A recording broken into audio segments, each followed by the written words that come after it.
So, of course a third installment was gonna happen. They cost like 70p to make. And just to make it even more confusing, this one takes place in the 80s. So out of this trilogy, Paranormal Activity 3 comes first, followed by 2, followed by 1. The film was meh received. A lot of fans hated it because a lot of the scenes in the trailer aren't even in the final movie. They couldn't even get that right. But it was still the highest grossing movie in the entire franchise. And it's, I suppose, okay. It's okay. It took 3 films for them to get to an okay one. Well done.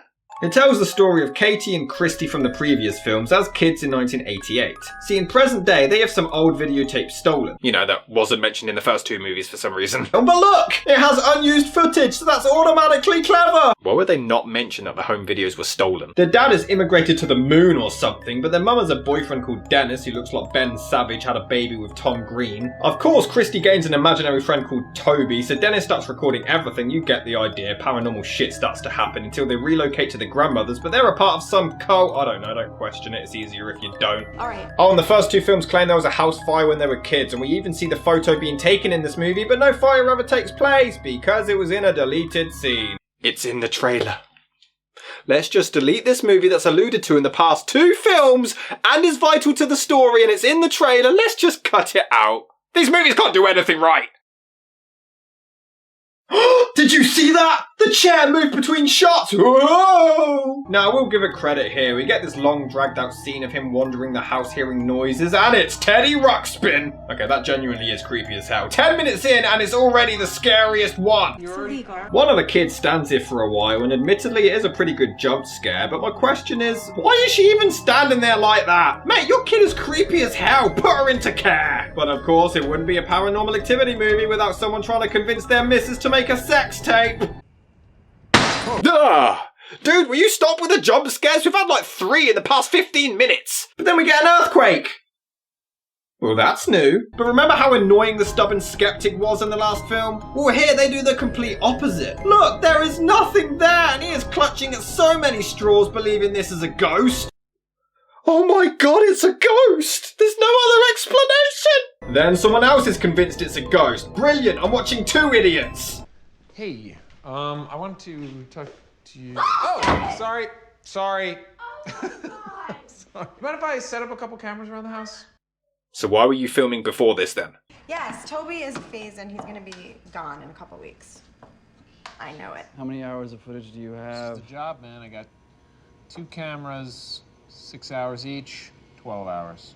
12 hours of footage? Try watching Saturn Tango. And just to remind you that this is the 80s, they talk about Back to the Future. Ah yes, many people criticise this movie because it clearly was not in fact the 1980s based on the high quality resolution of the camera. Now, I can let that slide, but one thing I cannot ignore is blue M&Ms weren't introduced until 1995. This Barbie is an early 2000s model. You're going a little crazy. You're like one of those people that thinks they see things like in their food, like when people think they see the Virgin Mary in their toast. That's you right now. That didn't happen until the 1990s. This is based on Free Willy, which you can tell by the 3 black spots, but that wasn't out until 1993. My point is, why make a movie set in 1988 and then not even attempt to remove all of these mistakes? Yeah, stop that! We're about half an hour in now, and nothing's happened! Sounds about right. A light turned on! We're 3 films in and a fucking light has turned on! Swear to fucking God. I don't even see the point in pointing out all the long shots of nothing happening anymore. It's pretty standard practice at this point.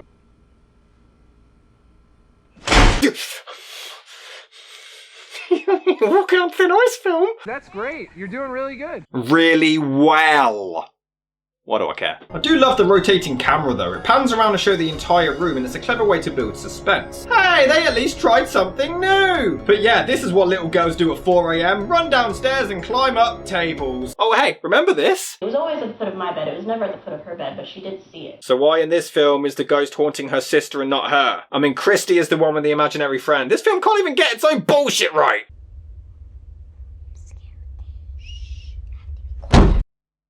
I'm just immune at this point. But so much of the film is pure disappointment. We get all this build up to the camera panning over, And a light is briefly shaking, which can easily be missed. Nothing is happening and we're 42 minutes in. And yeah, have another jump scare. And much like every other movie in this franchise, the characters are so boring and nothing, you can't even get caught up in their interactions either.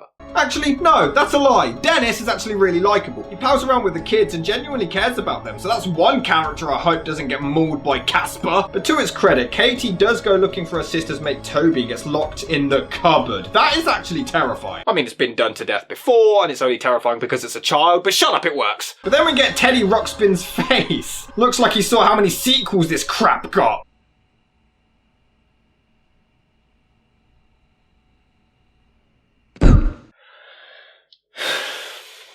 But this is where the panning camera actually works to pure perfection. It does actually build the suspense. You know something is coming. It takes a while, it starts subtle, but then a damn bedsheet bastard is behind the babysitter and then vanishes. That was fucking awesome! If it wasn't for this goddamn jump scare! Oh, and the babysitter leaves the kids alone! Yeah, she just heard what sounds like a damn lion and decides to abandon the children, wait downstairs for the parents, and then whoop, bye, bitch, I'm out of here! Do you work for the McCanns? I mean, I would have at least fought the beast. No, I wouldn't. You know, the film is so bad, you get all this build-up, and you kind of just want her to fall off the banister and die! And she's a child! Oh. Yes! But it only takes 56 minutes for any paranormal stuff to actually take place. See the sheet? Yeah. Watch this. Gone. Holy fuck. Am I right?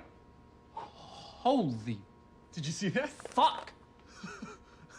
I'm not crazy, right? Well, you thought some dust on a door was a demon. Also, why the hell aren't they angry or annoyed that their babysitter ditched their kids and left them with a possible killer? Yeah, someone watching others sleep for hours on end has been done before. Try something else. But now, Dennis's friend and Katie decide to play Bloody Mary, and this actually does get really intense. The girl especially gives an amazing performance. It took an hour just to get interesting.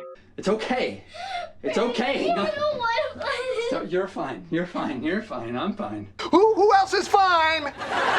And then furniture gets thrown all over the place. This is what I'm talking about. But the problem with most found footage films, after facing an aggressive, angry and violent demonic entity, of course he still takes the time to set the camera back up before casually leaving. Then Katie bumps into a ghost and it even grabs her fucking hair. Jesus Christ. See, this part is actually amazing. The acting is so good and it's scary as shit. But, I mean, these are lost tapes, so why does it cut back and forth from Katie and the ghost to her parents? I do love, though, how Dennis tries to explain the plot to his wife and expects her to buy it. They would have these ceremonies, and they would wait till the girls were old enough to get pregnant, and then they would take their sons. Right. And then they would brainwash them, and they didn't remember a thing. What part of that is hard to believe? Then they repeat more stuff, things get thrown at the camera, Katie is dragged away because it totally wasn't funny the first 2 times, and somehow this doesn't wake anybody up. Furniture gets launched everywhere and they still don't budge an inch. Then they reuse the scare from the second film, but this time everything drops from the ceiling, so it's completely different. Then we cut to their kids in the car and neither have seatbelts on.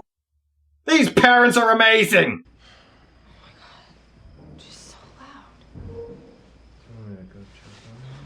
She's gonna wake the girls up. Not if they fucking sleep like you. But if you enjoy watching a man walking around with a camera for no reason, considering he's not supposed to be filming anymore, calling out names for ages, this is the movie for you! Alright, it is quite scary as he puts on a light and sees a bunch of old people approaching him. This is creepy as shit. Followed by a levitating body atop the stairs. But why the hell would you walk towards it?